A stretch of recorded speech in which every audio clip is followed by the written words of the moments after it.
हरे कृष्ण, हर हर महादेव। आप सभी का दिन शुभ हो।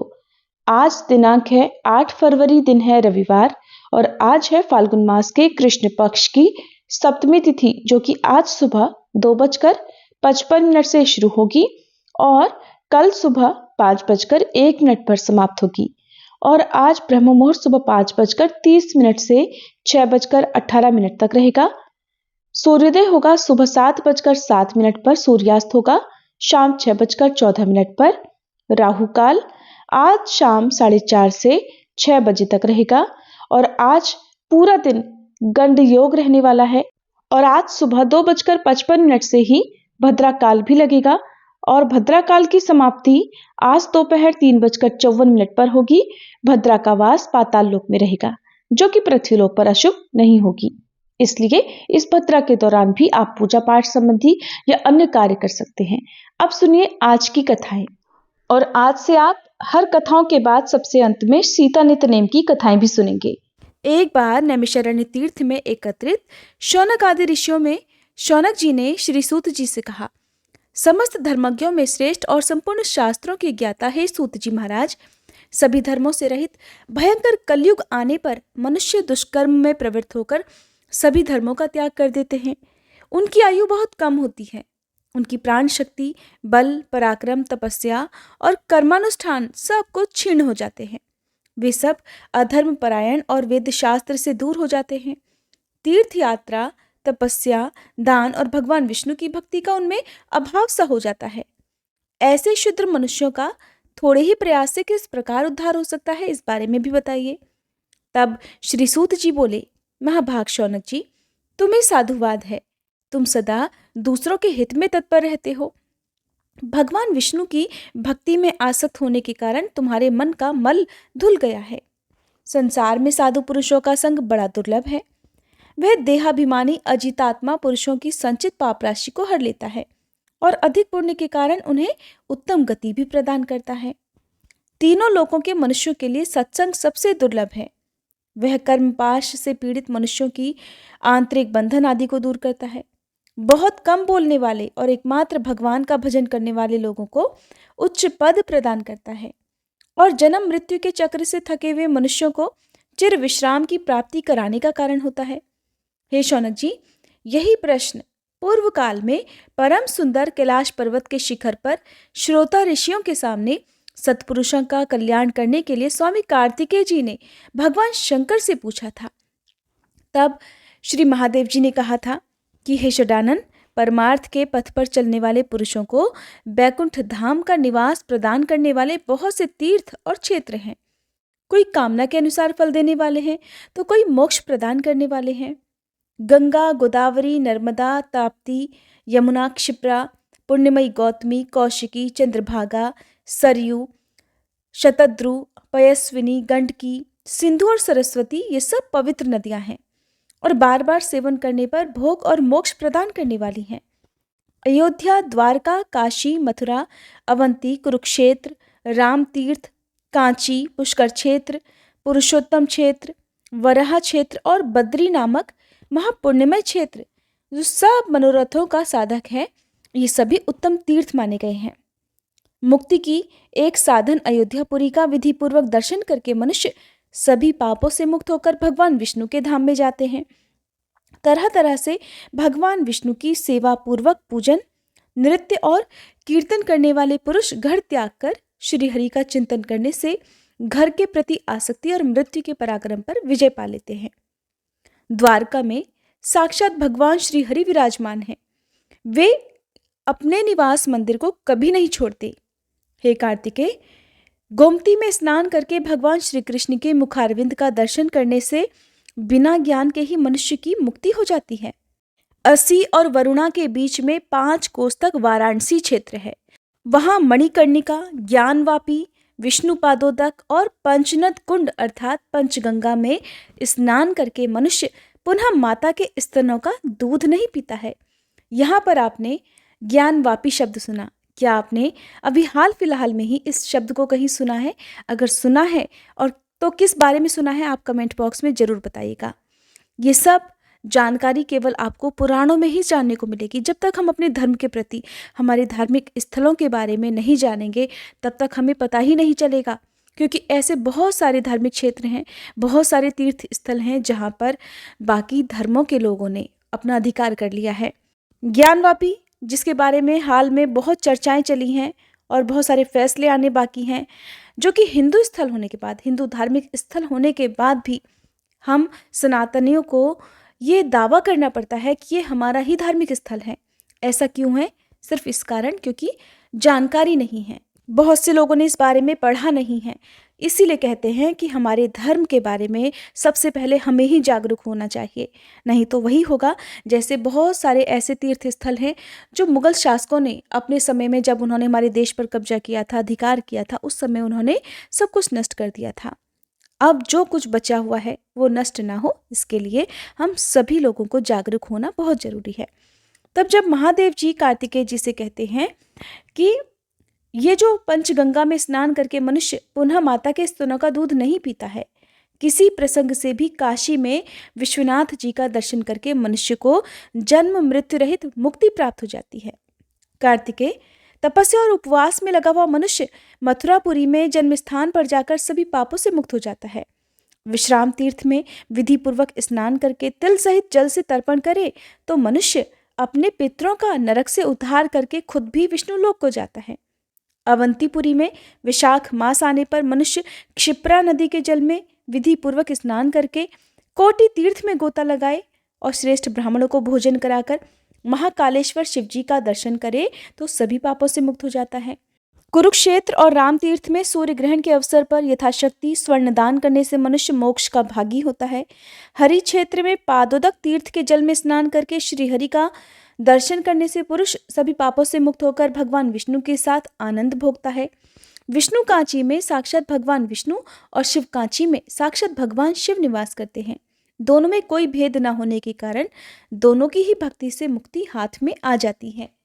भगवान विष्णु का बद्री नामक क्षेत्र तीनों लोकों में अत्यंत दुर्लभ है। उसके स्मरण मात्र से महापातकी मनुष्य भी तत्काल पाप रहित होकर मृत्यु के बाद मोक्ष के भागी होते हैं। स्वर्ग, पृथ्वी और रसातल में बहुत सारे तीर्थ हैं, परंतु बद्री तीर्थ के समान दूसरा कोई तीर्थ न हुआ है और न होगा। कार्तिकेय, तप, योग और समाधि से तथा संपूर्ण तीर्थों में स्नान करने से जो फल मिलता है वह बद्री क्षेत्र के भलीभांति दर्शन करने मात्र से ही मिल जाता है। तब स्कंद भगवान ने पूछा कि हे प्रभु, ये क्षेत्र कैसे उत्पन्न हुआ? किन लोगों ने इसका सेवन अर्थात दर्शन किया है और इस क्षेत्र के अधिपति कौन है? ये सब बातें भी मुझे विस्तार पूर्वक बताइए। तब भगवान शिव इस प्रकार कहने लगे कि कार्तिकेय, ये बद्री क्षेत्र अनादि सिद्ध है। जैसे वेद भगवान के शरीर है उसी प्रकार ये भी है, और इस क्षेत्र के अधिपति साक्षात भगवान नारायण हैं। नारद आदि महर्षियों ने इस तीर्थ का दर्शन किया है, सेवन किया है। काशी में श्री पर्वत के शिखर पर और कैलाश में पार्वती सहित मेरी जैसी प्रीति है उससे अनंत गुनी अधिक बद्री क्षेत्र में है। अन्य तीर्थों में अपने धर्म का विधि पूर्वक पालन करते हुए मनुष्य यदि मृत्यु को प्राप्त होता है तो उसे मुक्ति मिल जाती है, लेकिन बद्री क्षेत्र के दर्शन मात्र से ही मुक्ति मनुष्य के हाथ में आ जाती है। जहाँ भगवान नारायण के चरणों का सानिध्य है, जहाँ साक्षात अग्निदेव का निवास है और केदार रूप से मेरा लिंग प्रतिष्ठित है, वह सब बद्री क्षेत्र के अंतर्गत है। केदार के दर्शन, स्पर्श और भक्ति भाव से पूजन करने पर कोटि कोटि जन्मों का पाप तुरंत ही भस्म हो जाता है। उस क्षेत्र में विशेषतः मैं अपनी सभी कलाओं से स्थित रहता हूँ। पूर्व काल में नैष्ठिक ब्रह्मचर्य का पालन करने वाले ऋषियों का समुदाय प्रयाग में एकत्र हुआ था, जहाँ भगवती गंगा यमुना के साथ मिली है और जहाँ त्रिभुवन विख्यात दशाश्वमेध नामक तीर्थ है। वहीं पर भगवान अग्निदेव ने ऋषियों के आगे उपस्थित होकर बड़े विनीत भाव से पूछा कि आप लोगों की एक दृष्टि और एक ज्ञान है। आप सभी ब्रह्मवेत्ताओं में श्रेष्ठ, दीनों के लिए करुणा से भरे हुए और आर्द्र हृदय और दयालु हैं। आप लोगों को यहाँ उपस्थित हुआ देखकर मैं पूछता हूँ कि सब प्रकार की दूषित वस्तुओं के भक्षण जनक पाप से, अर्थात जो वस्तुएं खाने योग्य नहीं है उन्हें भी खाने से जो पाप लगता है, उससे मेरा अंतःकरण लिप्त हो गया है। ब्रह्मज्ञानियों, बताइए मेरा उद्धार कैसे होगा? इतने में ही सभी मुनियों में श्रेष्ठ व्यास जी गंगा में स्नान करके वहां आ पहुंचे और इस प्रकार कहने लगे कि अग्निदेव, आपके सर्वभक्षण रूप पाप की निवृत्ति के लिए एक श्रेष्ठ उपाय है। आप बद्री क्षेत्र की शरण लीजिए, जहां देवताओं के देवता साक्षात भगवान जनार्दन विद्यमान हैं, जो कि सभी के पापों का नाश करने वाले हैं। वहां गंगा जी के जल में स्नान करके भगवान की परिक्रमा और दंडवत प्रणाम करने से सभी पाप नष्ट हो जाते हैं। तब अग्निदेव उत्तर दिशा की ओर मुंह करके गंधमादन पर्वत पर आए और बद्री तीर्थ में पहुंचकर गंगा जी के जल में स्नान करके भगवान नारायण के आश्रम पर गए। वहां भगवान को प्रणाम करके उन्होंने भक्तिपूर्वक स्तुति की कि जो विशुद्ध विज्ञान घन स्वरूप पुराण पुरुष सनातन प्रजापतियों के पति, सबके गुरु, एक होते हुए भी अनेक रूपों को धारण करने वाले और संपूर्ण जगत के एकमात्र स्वामी हैं, शेष नाग की शैया पर शयन करने वाले उन शुद्ध बुद्धि नारायण को मैं नमस्कार करता हूँ, जो अपनी मायामयी शक्ति का आश्रय लेकर संसार की सृष्टि करने के उद्देश्य से रजोगुण से युक्त ब्रह्मा जी का रूप धारण करते हैं, सत्व गुण से युक्त होकर इस जगत की रक्षा में कारण बनते हैं और तमोगुण से संयुक्त होकर इस विश्व के भयंकर संहारकारी रुद्र बने हुए हैं।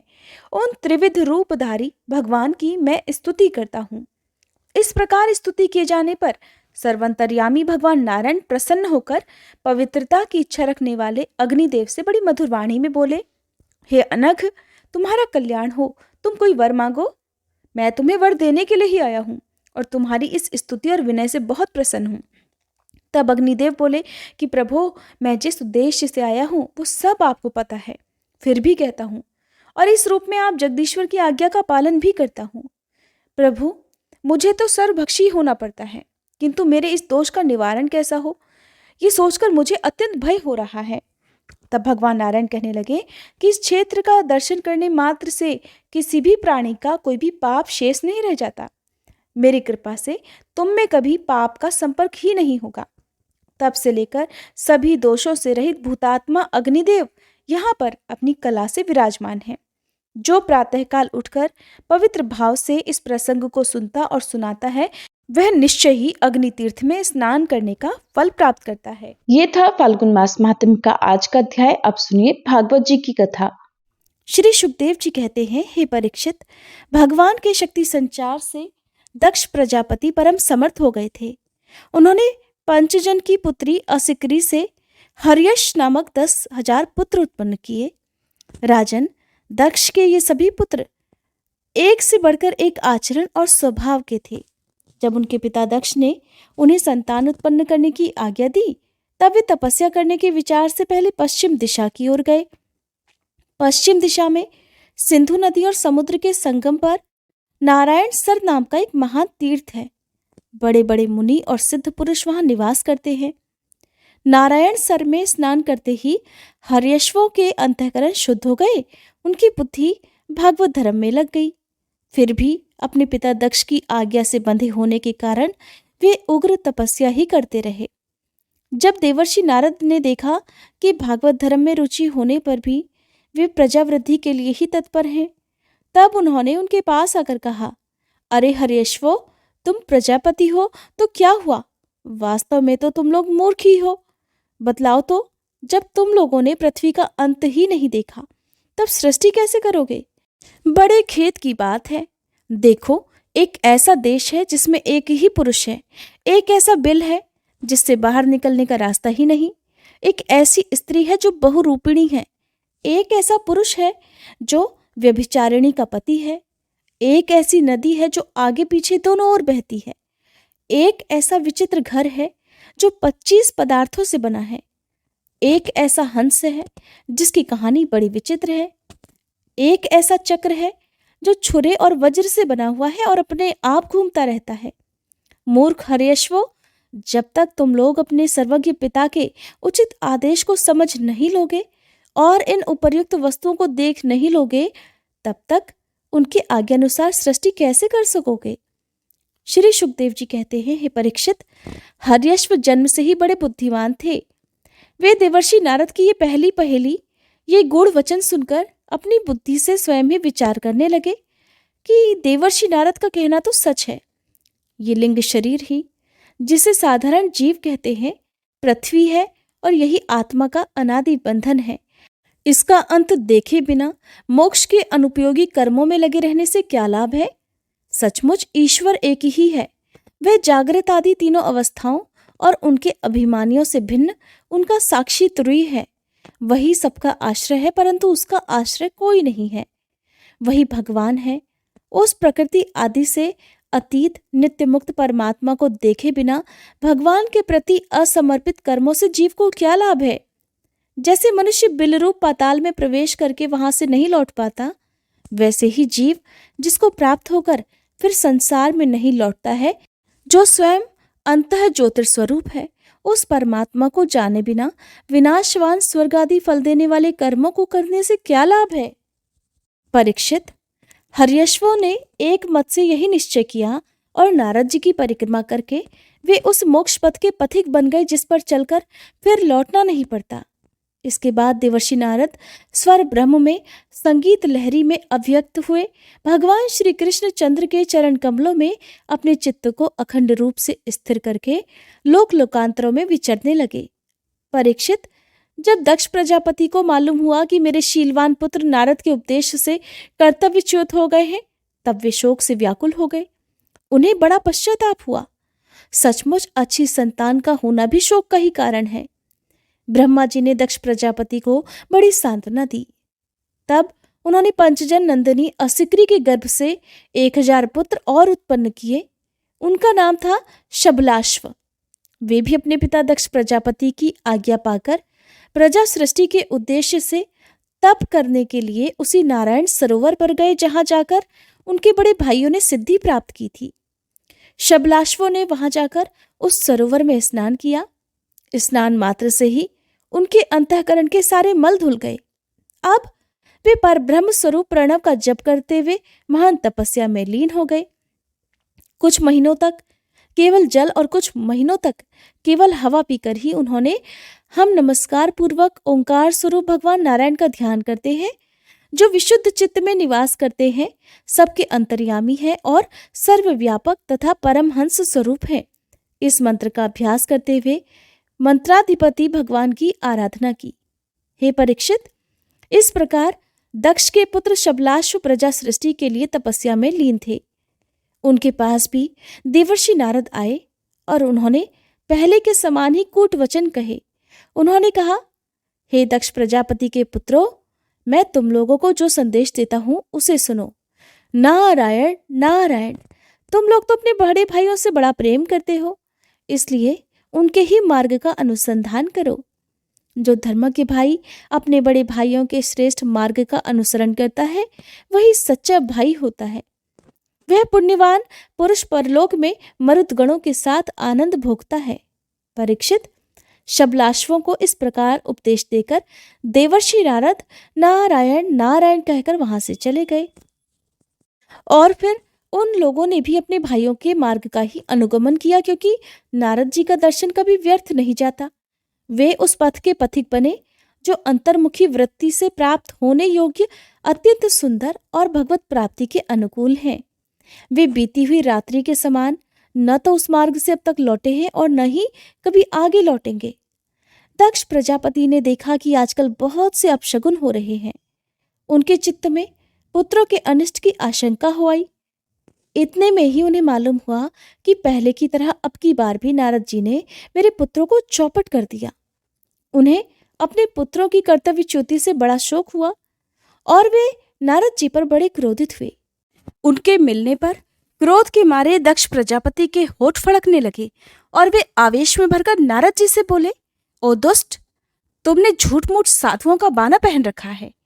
हमारे भोले भाले बच्चों को भिक्षुकों का मार्ग दिखाकर तुमने हमारा बड़ा अपकार किया है।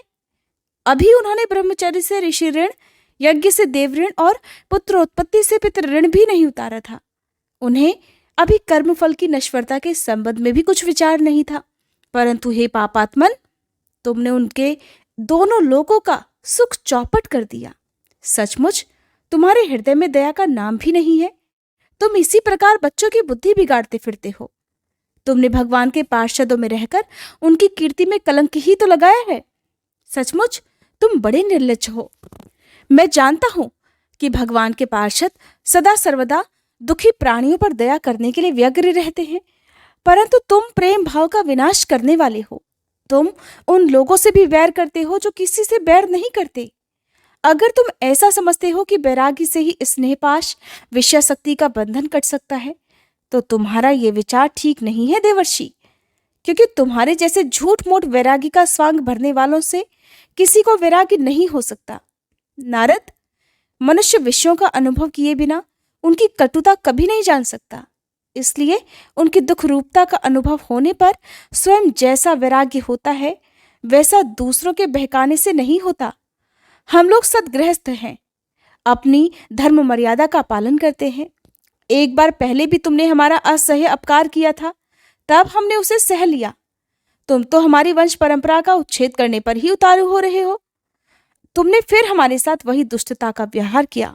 इसलिए मूढ़, जाओ, लोक लोकांतरों में भटकते रहो, कहीं भी तुम्हारे लिए ठहरने को ठौर नहीं होगी। श्री सुखदेव जी कहते हैं, परीक्षित, संत शिरोमणि देवर्षि नारद ने बहुत अच्छा कहकर दक्ष प्रजापति का श्राप स्वीकार कर लिया। संसार में बस साधुता इसी का नाम है कि बदला लेने की शक्ति रहने पर भी दूसरों का किया हुआ उपकार सह लिया जाए। श्री सुखदेव जी कहते हैं, परीक्षित, फिर ब्रह्मा जी के बहुत अनुनय विनय करने पर दक्ष प्रजापति ने अपनी पत्नी असकनी के गर्भ से 60 कन्याएं उत्पन्न की। वे सभी अपने पिता दक्ष से बहुत प्रेम करती थीं। दक्ष प्रजापति ने उनमें से 10 कन्याएं धर्म को, 13 कश्यप को, 27 चंद्रमा को, 2 भूत को, 2 अंगिरा को, 2 कुशाश्व को और शेष 4 तार्श नामधारी कश्यप को ही ब्याह दी। अब आप सभी से अनुरोध है कि कृपया थोड़ा सा समय देकर धैर्य के साथ इन दक्ष कन्याओं का और इनकी संतानों का भी विवरण सुनिए। सुखदेव जी कहते हैं, हे परीक्षित, तुम इन दक्ष कन्याओं और इनकी संतानों के नाम भी मुझसे सुनो। इन्हीं की वंश परंपरा तीनों लोकों में फैली हुई है। धर्म की 10 पत्नियां थीं, भानु, लंबा, ककुभ, जामी, विश्वा, साध्या, मरुत्वती, वसु, मुहूर्ता और संकल्पा। संकल्पा का पुत्र हुआ संकल्प और उसका काम। वसु के पुत्र 8 वसु हुए, उनके नाम मुझसे सुनो: द्रोण, प्राण, ध्रुव, अर्क, अग्नि, दोष, वसु और विभा वसु। द्रोण की पत्नी का नाम है अभिमति। उससे हर्ष, शोक, भय आदि के अभिमानी देवता उत्पन्न हुए। प्राण की पत्नी ऊर्जस्वती के गर्भ से सह, आयु और पुरोजव नाम के 3 पुत्र हुए। ध्रुव की पत्नी धरणी ने अनेक नगरों के अभिमानी देवता उत्पन्न किए। अर्क की पत्नी वासना के गर्भ से तृष्णा आदि पुत्र हुए। अग्नि नाम की वसु की पत्नी धारा के गर्भ से द्रविणक आदि बहुत से पुत्र उत्पन्न हुए। कृतिका पुत्र स्कंद भी अग्नि से ही उत्पन्न हुए, उनसे विशाख आदि का जन्म हुआ। भूत की पत्नी दक्षनंदिनी स्वरूपा ने कोटि कोटि रुद्रगण उत्पन्न किए। इनमें रैवत, अज, भव, भीम, वाम, उग्र, वृषाकपि और बहुरूप आदि ये 11 मुख्य हैं। भूत की दूसरी पत्नी भूता से भयंकर भूत और विनायक आदि का जन्म हुआ। ये सब 11वें प्रधान रुद्र महान के पार्षद हुए। ताक्ष नामधारी कश्यप की 4 स्त्रियां थी: विनिता, कद्रु, पतंगी और यामिनी। पतंगी से पक्षियों का और यामिनी से शलभों अर्थात पतिंगों का जन्म हुआ।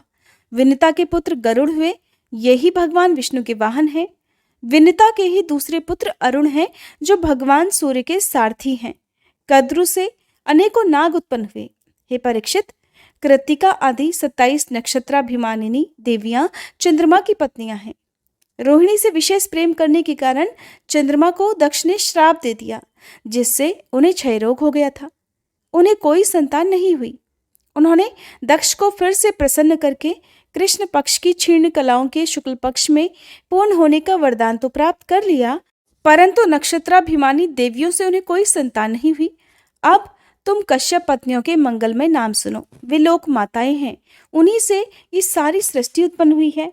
उनके नाम है अदिति, दिति, दनु, काष्ठा, अरिष्टा, सुरसा, इला, मुनि, क्रोधवशा, ताम्रा, सुरभि, शर्मा और तिमि। इनमें तिमि के पुत्र हैं जलचर जंतु और शर्मा के बाघ आदि हिंसक जीव। सुरभि के पुत्र हैं भैंस, गाय और दूसरे 2 खुर वाले पशु। ताम्रा की संतान है बाज, गीध आदि शिकारी पक्षी। मुनि से अप्सराएं उत्पन्न हुई। क्रोधवशा के पुत्र हुए सांप, बिच्छू आदि विषैले जंतु। इला से वृक्ष, लता आदि पृथ्वी में उत्पन्न होने वाली वनस्पतियां, और सुरसा से यातुधान अर्थात राक्षस। अरिष्टा से गंधर्व और काष्ठा से घोड़े आदि एक खुर वाले पशु पैदा हुए। दनु के 61 पुत्र हुए। ब्रह्मा जी की आज्ञा से प्रजापति भगवान कश्यप ने ही वैश्वानर की शेष 2 पुत्रियों पुलोमा और कालका के साथ विवाह किया। उनसे पौलोम और कालके नाम के 60,000 रणवीर दानव उत्पन्न हुए। इन्हीं का दूसरा नाम निवात कवच था।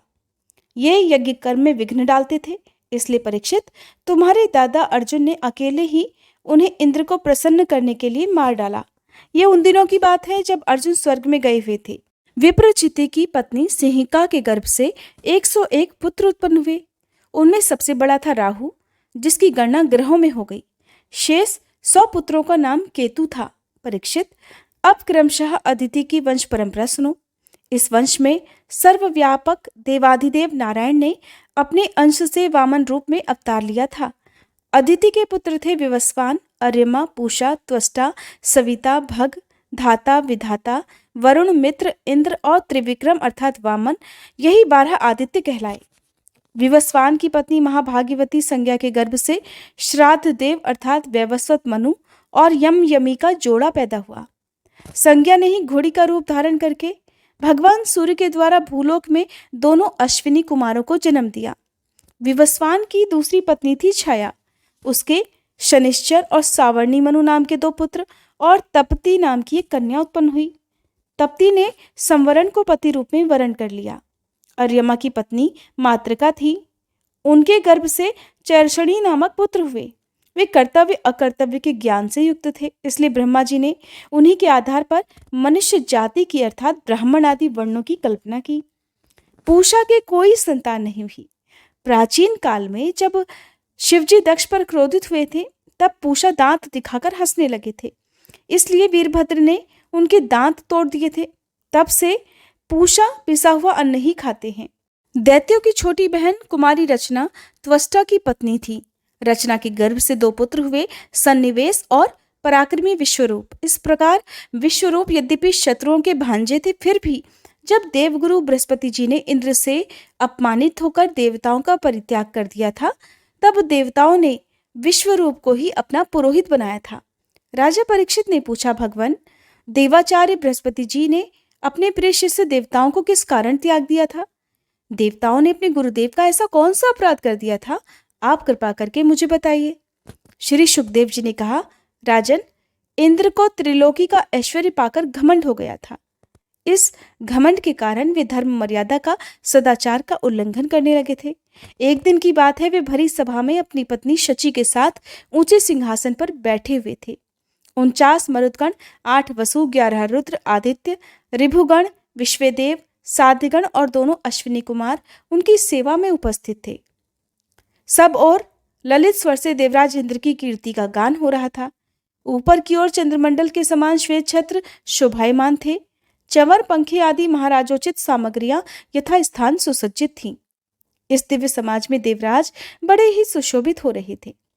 इसी समय देवराज इंद्र और समस्त देवताओं के परम आचार्य बृहस्पति जी वहां आए। उन्हें सुर असुर सभी नमस्कार करते हैं। इंद्र ने देख लिया कि वे सभा में आए हैं, परंतु वे ना तो खड़े हुए और न आसन आदि देकर गुरु का सत्कार ही किया। यहाँ तक कि वे अपने आसन से हिले डुले तक नहीं। त्रिकालदर्शी समर्थ बृहस्पति जी ने देखा कि ये ऐश्वर्य मद का दोष है। बस वे झटपट वहां से निकलकर चुपचाप अपने घर चले आए। परीक्षित, उसी समय देवराज इंद्र को चेत हुआ। वे समझ गए कि मैंने अपने गुरुदेव की अवहेलना की है। वे भरी सभा में स्वयं ही अपनी निंदा करने लग गए। हाय हाय, बड़े खेद की बात है कि भरी सभा में मूर्खतावश मैंने ऐश्वर्य के नशे में चूर होकर अपने गुरुदेव का तिरस्कार कर दिया। सचमुच मेरा ये कर्म अत्यंत ही निंदनीय है। भला कौन विवेकी पुरुष इस स्वर्ग के राजलक्ष्मी को पाने की इच्छा करेगा? देखो तो सही, आज इसी ने मुझ देवराज को भी असुरों के से रजोगुणी भाव से भर दिया। जो लोग ये कहते हैं कि सार्वभौम राज सिंहासन पर बैठा हुआ सम्राट किसी के आने पर राज सिंहासन से ना उठे, वे धर्म का वास्तविक रूप नहीं जानते। ऐसा उपदेश करने वाले कुमार्ग की ओर ले जाने वाले हैं। वे स्वयं घोर नरक में गिरते हैं। उनकी बात पर जो लोग विश्वास करते हैं वे पत्थर की नाव की तरह डूब जाते हैं। मेरे गुरुदेव बृहस्पति जी ज्ञान के अथाह समुद्र हैं। मैंने बड़ी शठता की। अब मैं उनके चरणों में अपना माथा टेक कर ही उन्हें मनाऊंगा। परीक्षित देवराज इंद्र इस प्रकार सोच ही रहे थे कि भगवान बृहस्पति जी अपने घर से निकलकर योग बल से अंतर्ध्यान हो गए। देवराज इंद्र ने अपने गुरुदेव को बहुत ढूंढवाया, परंतु उनका कहीं कोई पता नहीं चला। तब वे गुरु के बिना अपने को सुरक्षित ना समझकर देवताओं के साथ अपनी बुद्धि के अनुसार स्वर्ग की रक्षा का उपाय सोचने लगे, परंतु वे कुछ भी सोच नहीं सके। उनका मन अशांति ही बना रहा। परीक्षित, दैत्यों को भी देवगुरु बृहस्पति और देवराज इंद्र की अनबन का पता लग गया।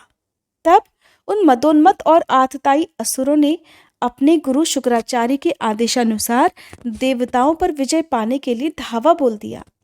उन्होंने देवताओं पर इतने तीखे तीखे बाणों की वर्षा की कि उनके मस्तक, जंघा, बाहु आदि कट कट कर गिरने लगे। तब इंद्र के साथ सभी देवता सिर झुकाकर बृहस्पति जी की शरण में गए।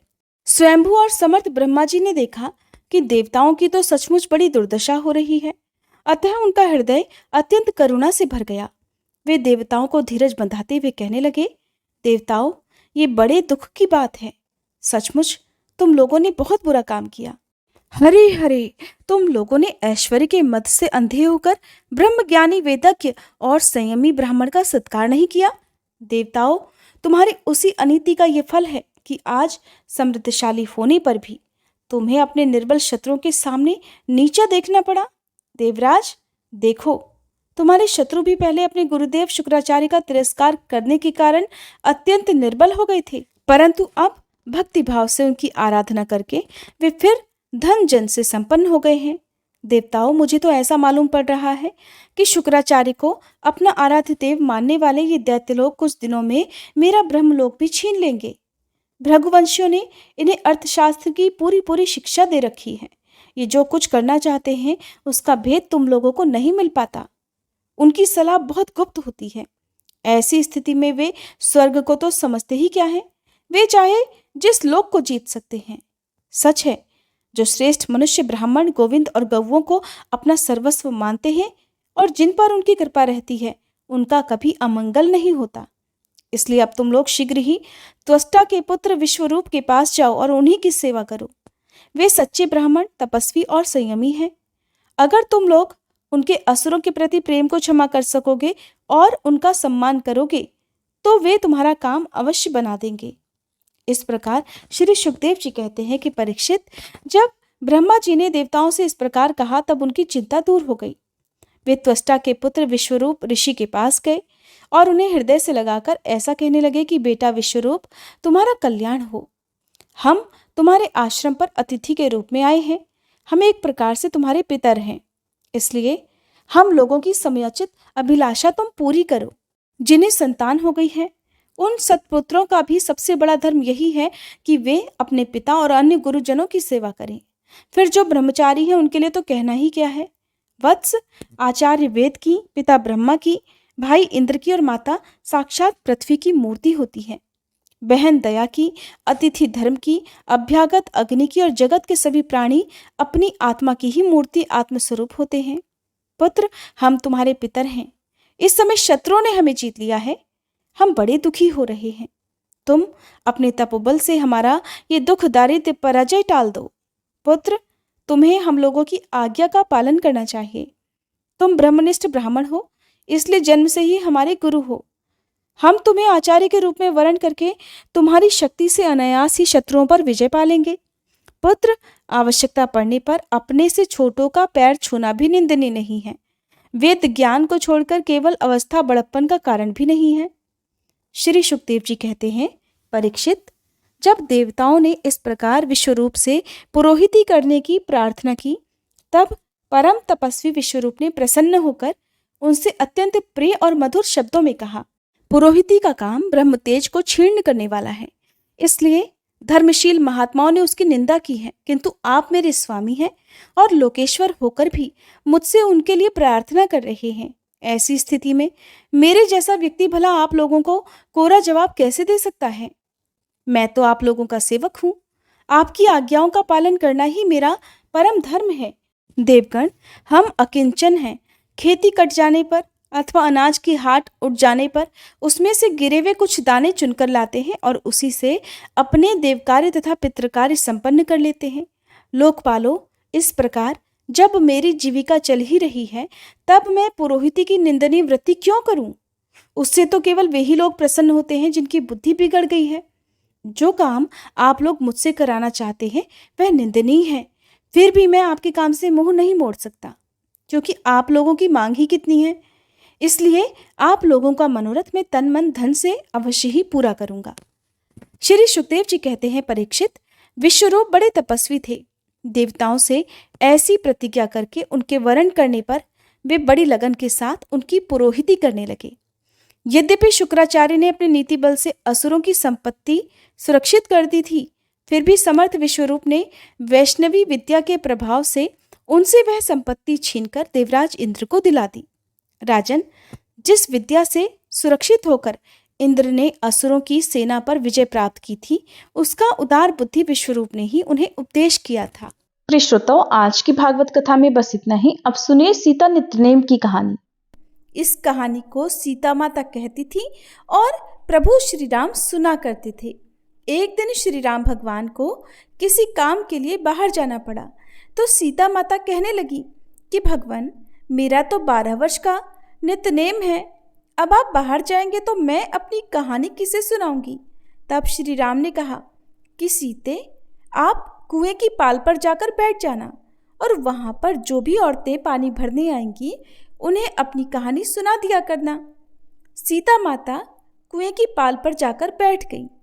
तभी एक स्त्री आई। उसने रेशम की जरी की साड़ी पहन रखी थी और सोने का घड़ा ले रखा था। सीता माता उसे देखकर कहने लगी, बहन, मेरा 12 वर्ष का नित्यनेम सुन लो। पर वह स्त्री बोली कि मैं तुम्हारा नित्यनेम सुनूंगी तो मुझे तो घर जाने में देर हो जाएगी और मेरी सास मुझसे झगड़ा करेगी।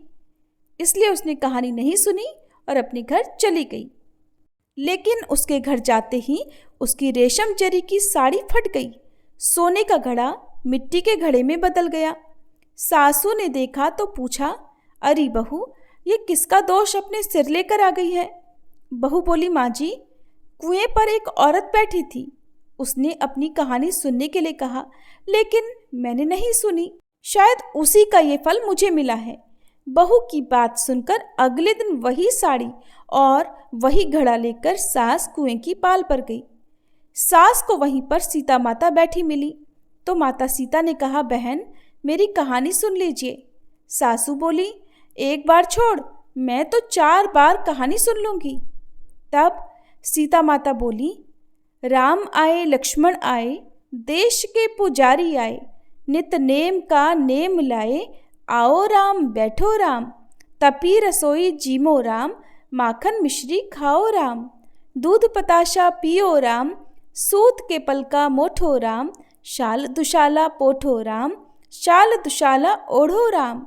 जब बोलूं राम ही राम, राम सवारे सबके काम, खाली घर भंडार भरेंगे, सबका बेड़ा पार करेंगे। श्री राम जय जय राम। सासू बोली, बहन, कहानी तो बहुत अच्छी लगी।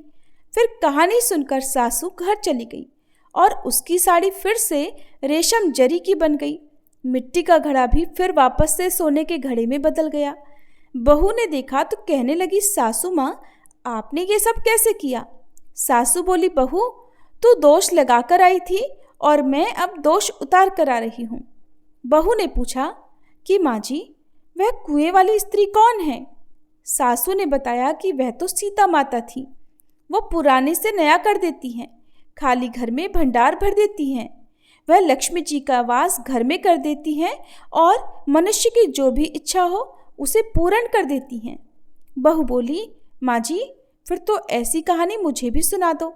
सास बोली कि ठीक है, तुम भी सुनो। फिर सास ने कहानी शुरू की। राम आए लक्ष्मण आए, देश के पुजारी आए, नित नेम का नेम लाए, आओ राम बैठो राम, तपी रसोई जीमो राम, माखन मिश्री खाओ राम, दूध बताशा पियो राम, सूत के पलका मोठो राम, शाल दुशाला पोठो राम, शाल दुशाला ओढ़ो राम। जब बोलूं राम ही राम, राम सवारे सबके काम। खाली घर भंडार भरेंगे, सबका बेड़ा पार करेंगे। बोलो श्री राम, जय जय राम। कहानी सुनकर बहू बोली, माँ जी कहानी तो बहुत अच्छी है। सासू ने कहा, ठीक है, अब से हम इस कहानी को रोज किया करेंगे। अब सास बहू रोज सवेरे उठती, नहाती धोती और पूजा करने के बाद नित्य नेम की सीता माता की कहानी कहती। एक दिन की बात है, उनके यहाँ पड़ोस की एक औरत आई और बोली कि बहन जरा सी आँच तो देना। तो बहू बोली कि आँच तो अभी हमने जलाई ही नहीं। पड़ोसन बोली, तो फिर तुम सुबह 4 बजे से उठकर क्या कर रही हो?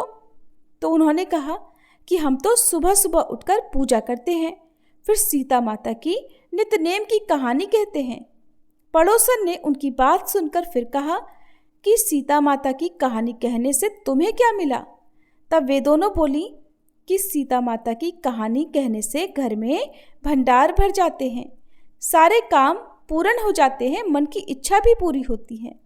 पड़ोसन ने कहा, बहन अगर ऐसा है तब तो फिर मुझे भी कहानी सुना दो। तब बहू बोली कि ठीक है, तुम भी ये कहानी सुन लो। राम आए लक्ष्मण आए, देश के पुजारी आए, नित नेम का नेम लाए। आओ राम बैठो राम, तपी रसोई जीमो राम, माखन मिश्री खाओ राम, दूध बताशा पियो राम, सूत के पल का मोठो राम, शाल दुशाला पोठो राम, शाल दुशाला ओढ़ो राम। जब बोलू राम ही राम, राम सवारे सबके काम। खाली घर भंडार भरेंगे, सबका बेड़ा पार करेंगे। श्री राम जय जय राम।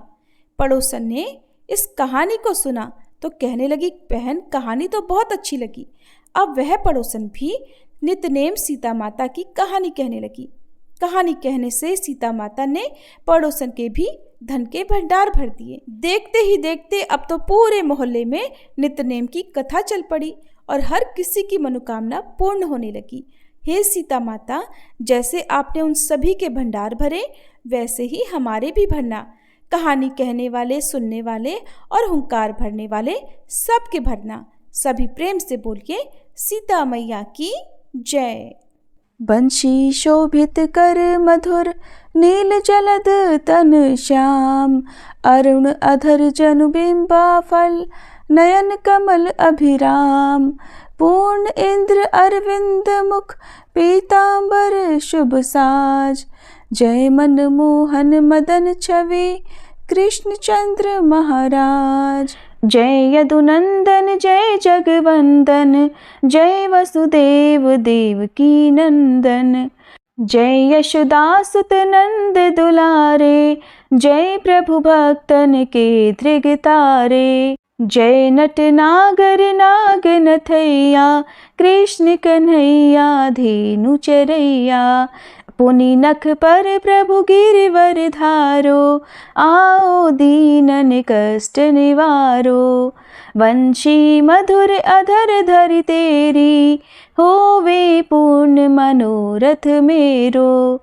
आओ हरि पुनि माखन चाखो, आज लाज भारत की राखो, गोल कपोल चिबुक अरुणारे, मृदु मुस्कान मोहिनी डारे, रंजित राजीव नयन विशाला, मोर मुकुट वैजंती माला, कुंडल श्रवण पीत पट आछे, कटी किंकणी काछन काछे, नील जलज सुंदर तन सोहे, छवि लखि सुर नर मुनि मन मोहे, मस्तक तिलक अलक घुंघराले, आओ कृष्ण बांसुरी वाले, करी पय पान पूत नहीं तार्यो, अका बका कागा सुर मार्यो, मधुवन जलत अग्नि जब ज्वाला, भय शीतल लखित ही नंद लाला,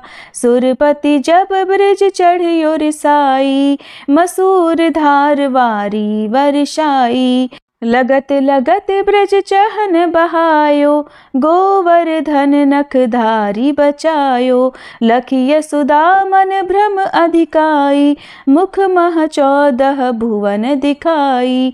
दुष्ट कंस अति उधम मचायो, कोटि कमल जब फूल मंगायो। नाथी काली यही तब तुम लीन्हे, चरण चिन्ह दे निर्भय कीन्हे।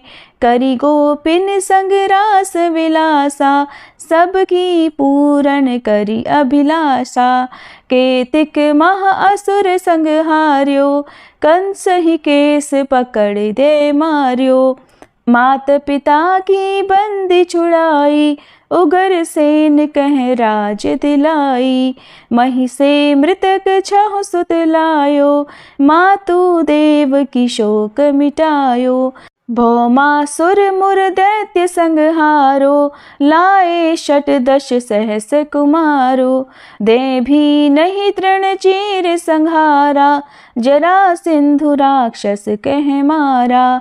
असुर बकासुर आदिक मार्यो, भक्तन के तब कष्ट निवार्यो। दीन सुदामा के दुख टार्यो, तंदुल 3 मूठ मुख डार्यो। प्रेम के साग विदुर घर मांगे, दुर्योधन के मेवा त्यागे। लखी प्रेम की महिमा भारी, ऐसे श्याम दीन हितकारी। भारत के पारथ रथ हाके, लिए चक्र कर नहीं बल ताके। निज गीता के ज्ञान सुनाए, भक्तन हृदय सुधा वर्षाए। मीरा थी ऐसी मत वाली, विष पी गई बजा कर ताली। राना भेजा सांप पिटारी, शालिग्राम बने बनवारी। निज माया तुम विध ही दिखायो, उरते संशय सकल मिटायो। तब शत निंदा करी तत्काला, जीवन मुक्त भयो शिशुपाला। जब ही द्रौपदी टेर लगाई, दीनानाथ लाज अब जाई। तुरत ही वसन बने नंदलाला, बढ़े चीर भय अरि मुँह काला। असनाथ के नाथ कन्हैया, डूबत भंवर बचावत नैया। सुंदर दास आस उरधारी, दया दृष्टि की जय बनवारी। नाथ सकल मम कुमति निवारो, क्षमहु बेगी अपराध हमारो। खोलो पट अब दर्शन दीजे, बोलो कृष्ण कन्हैया की जय। बोलो कृष्ण कन्हैया की जय, बोलो कृष्ण कन्हैया की जय। ये 40 कृष्ण का पाठ करे उरधारी, अष्ट सिद्धि नवनिधि फल लहे पदार्थ चारी। बोलो श्री कृष्ण भगवान की जय। अब सुनिए श्री तुलसी 40 पाठ। जय जय तुलसी भगवती सत्यवती सुखदानी, नमो नमो हरिप्रेसी श्री वृंदा गुणखानी। श्री हरिशीष विरजनी, देहु अमर वर अम्ब। जनहित है वृंदावनी, अब न करहु विलंब। धन्य धन्य श्री तुलसी माता, महिमा अगम सदा श्रुति गाता। हरि के प्राण हूँ से तुम प्यारी, हर ही हेतु कीन्हो तप भारी। जब प्रसन्न है दर्शन दीन्हो, तब कर जोरी विनय उस कीन्हो। हे भगवंत कंत मम होहु, दीन जानि जनि छाड़हु छोहु। सुनी लक्ष्मी तुलसी की बानी, दीन हो श्राप कद पर आनी। उस अयोग्य वर मांगन हारी, हो विटप तुम जड़ तनुधारी। सुनी तुलसी ही श्रप्यो तेहि ठामा, करहु वास तुहु नीचन धामा। दियो वचन हरि तब तत्काला, सुनहु सुमुखी जनि होहु विहाला।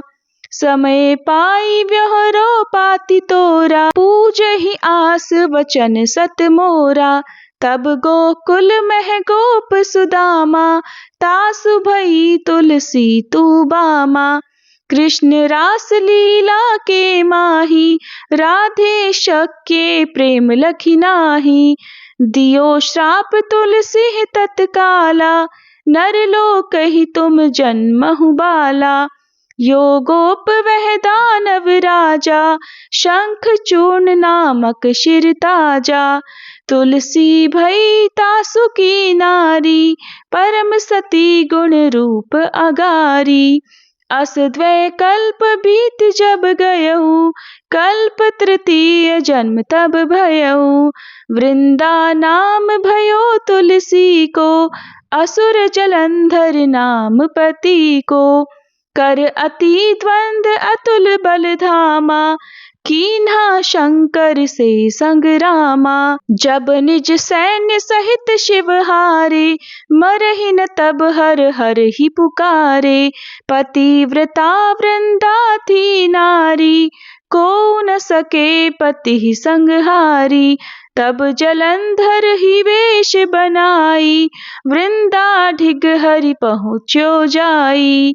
शिव हित लही करी कपट प्रसंगा, कियो सतित्व धर्म तो ही भंगा। भयो जलंधर कर संगहारा, सुनी उर शोक अपारा। तिहि क्षण दियो कपट हरि टारी, लखी वृंदा दुख गिरा उचारी। जलंधर जस हत्यो अभीता, सोई रावण तस हरहि सीता। अस प्रस्तर सम हृदय तुम्हारा, धर्म खंडी मम पति ही संगहारा। यही कारण लहि श्राप हमारा, होवे तनु पाषाण तुम्हारा। सुनि हरि तुरत ही वचन उचारे, दियो श्राप बिना विचारे। लख्यो ना निज करतूत पति को, छलन चाहियो जब पार्वती को। जड़मति तुह अस हो जड़ रूपा, जग में तुलसी विटप अनूपा। धाग्य रूप हम शाली ग्रामा, नदी गंड की बीच ललामा। जो तुलसी दल हम ही चढ़ई है, सब सुख भोगी परम पद पई है। बिन तुलसी हरि जलत शरीरा, अतिशय उठत शीश उर पीरा।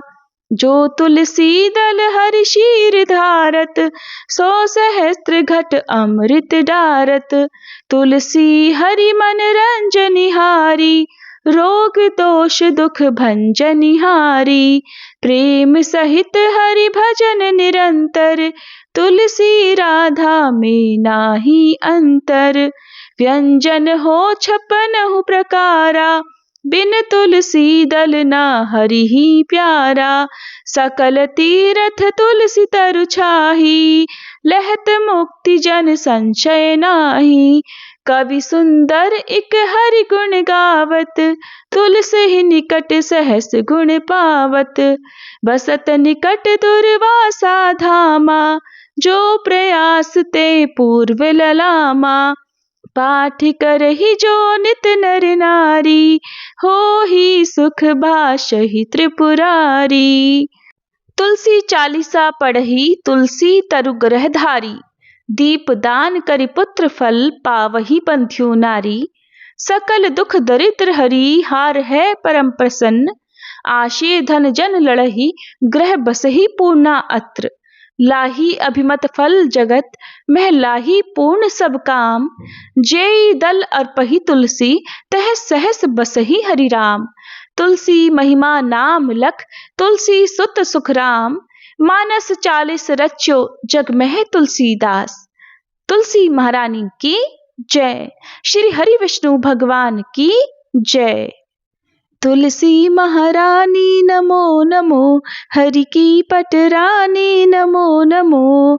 धन तुलसी पूरण तप कीनो, धन तुलसी पूरण तप कीनो। शालिग्राम बनी पटरानी नमो नमो, तुलसी महारानी नमो नमो। जाके पत्र मंजरी कोमल, जाके पत्र मंजरी कोमल। श्रीपति कमल चरण लपटानी नमो नमो, तुलसी महारानी नमो नमो। धूप दीप नैवेद्य आरती, धूप दीप नैवेद्य आरती, पुष्पन की वर्षा वर्षानी नमो नमो। तुलसी महारानी नमो नमो। 56 भोग 3600 व्यंजन, 56 भोग 3600 व्यंजन, बिन तुलसी हरि एक न मानी नमो नमो। बिन तुलसी हरि एक न मानी नमो नमो। तुलसी महारानी नमो नमो। सभी सखी मैया तेरो यश गावे, सभी सखी मैया तेरो यश गावे, भक्ति दान दीजे महारानी नमो नमो। तुलसी महारानी नमो नमो। हरि की पटरानी नमो नमो। तुलसी महारानी नमो नमो। तुलसी मैया की जय।